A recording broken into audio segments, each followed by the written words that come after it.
அனைவருக்கும் வணக்கம். இன்றைக்கு இந்த பதிவில் காலனும் கிழவியும் என்ற சிறுகதையை பற்றி பார்க்க போகிறோம். வெள்ளை கோயில் என்றால் அந்த பகுதியில் சுடுகாடு என்று அர்த்தம். ஆனால் அது ஒரு கிராமமும் கூட. கிராம முனிசிப்பு முதலிய சம்பிரமங்கள் எல்லாம் அங்கே உண்டு. ஊர் என்னமோ அப்படித்தான்.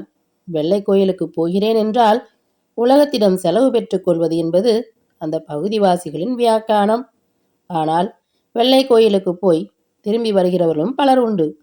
ஏன், சுப்பு நாடான் தினசரி காலையும் சாயங்காலமும் அங்கு போய்தான் ஏழை மக்களுக்கு கஷ்டத்தை மறக்க வைக்கும் அமுதத்தை இறக்கி வருகிறான். மாடத்தி தினசரி அங்கு போய்தான் சொல்லி பொறுக்கி கொண்டு திரும்புகிறாள். ஆனால் இப்படி திரும்புவர்களை பற்றி மட்டிலும் நினைவு வருகிறதில்லை போலும் அந்த ஊர்வாசிகளுக்கு. அந்த பிரவேசத்திற்கு சென்றும் வெறும் கையுடன் திரும்பி வரும் நிலைமை ஒரே ஒரு ஆசாமிக்கு ஏற்பட்டது. அவர்தான் தர்மராஜர். இந்த சமாச்சாரத்தை பற்றி வெள்ளை கோயில்காரருக்கு தெரியாது. ஏனென்றால் மருதாயி புகையும் சுடுகாட்டுக்கும் சலசலக்கும் பனை விளைவிக்கும் இடையில் உள்ள ஒரு குடிசையில் வசிக்கும் கிழவி.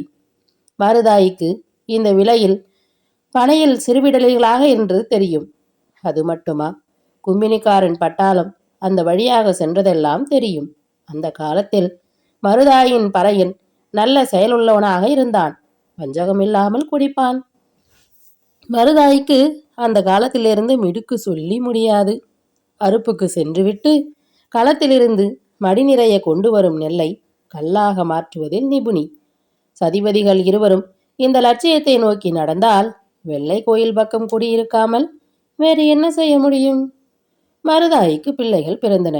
அவையெல்லாம் எப்போவோ ஒரு காலத்தில் நடந்த சமாச்சாரம், கனவு போல. இப்பொழுது பேரன் மாடசாமியும் எருமை கிடாவும் தான் அவளுடைய மங்கிய கண்கள் கண்ட உண்மைகள்.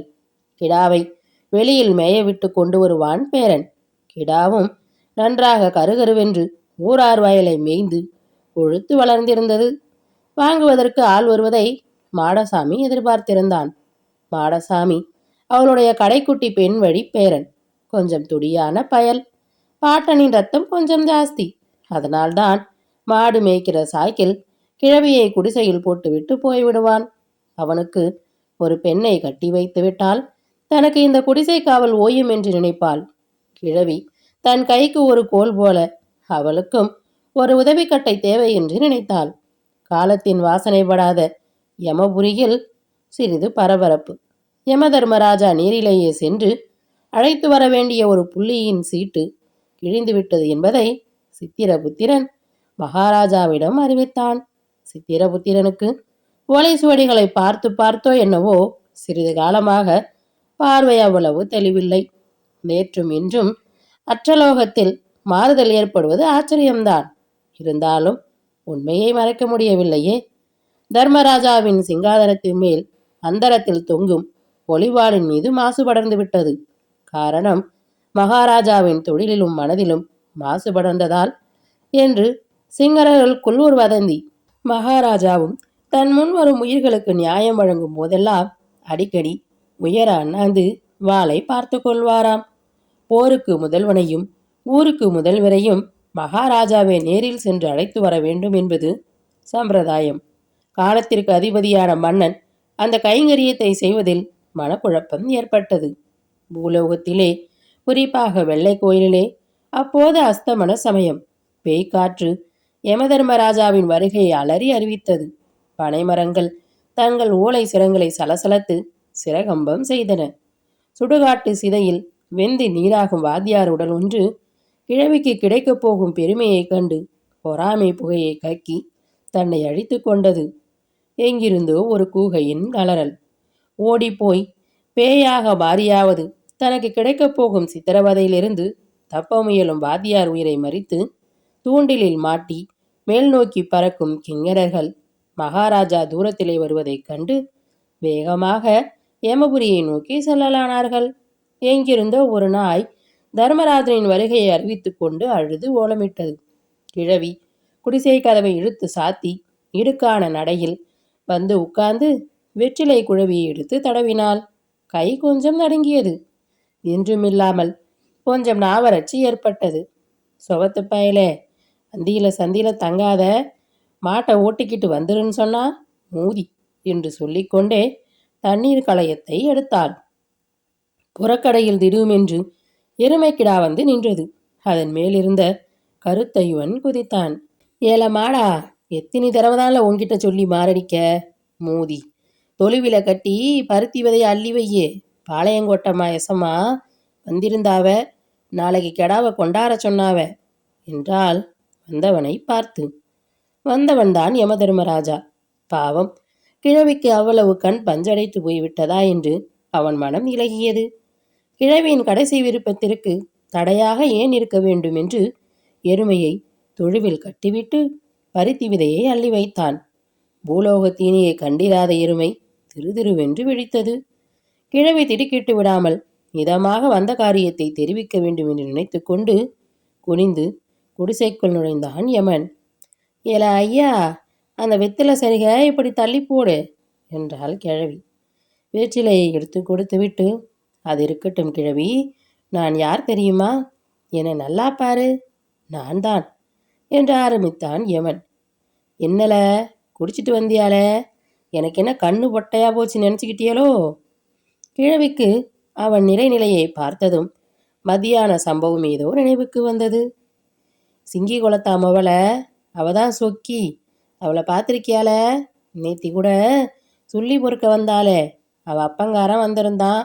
உனக்கு அவளை பிடிச்சி கட்டி போட்டுட்டான் நல்லதுன்னா என்ன சொல்கிற என்றாள் கிழவி. காலத்தின் அதிபதியான காலத்தின் எல்லைக்கு அப்பாற்பட்ட யமதராஜன் நடுநடுங்கினான். நான் தான் யமராஜன் என்று அவனது வாய் உளறியது. பயபிராந்தியில் வாய் உண்மையை கக்கியது. ஆனால் அந்த உண்மை கிழவியின் உள்ளத்தை பயத்தை ஏற்படுத்தவில்லை. குடிச்சிட்டு தானே வந்திருக்க? உங்க பாட்டை குடிச்சு தான் தொலைஞ்சான். அதான் வெள்ளை கோயில் குடிச நாசமா போறதுக்கு 4 வழி வேணுமா? விதி யார விட்டுது என்றாள் கிழவி. விதியை பற்றி நினைத்ததும் கிழவிக்கு என்றுமில்லாத தளர்வு தட்டியது. மூச்சு திணறியது. யமனுக்கு கால்களில் தெம்பு தட்டியது. விதிக்கோளை பற்றி தன் ஆட்சியை நிலைநாட்ட நிமிர்த்தான். ஏல, உன் வக்கனையெல்லாம் இருக்கட்டும்ல. என்ன எருமை அத்துக்கிட்டு ஓடுது, மறிச்சு பிடிச்சா என்றாள் கிழவி. எதேச்சையாக அலைந்த வாகனத்தை கட்டி போட்டு பருத்தி விதை வைத்தால் நிற்குமா என்று நினைத்து கொண்டே வெளியேறி வந்து சமிஞை செய்தான் யமன். வாகனம் வந்து மறைவில் அவன் சொற்படி நின்றது. எருமையின் முதுகில் போட்டிருக்கிற பாசக்கயிற்றை எடுத்துக்கொண்டு மறுபடியும் உள்ளே நுழைந்தான் யமன். பாசத்தால் அவளை கட்டிவிடலாம் என்று நம்பினான். பாவம். ஏல, கயிறு நல்லா உறுதியா இருக்கே, எங்கள வாங்கின?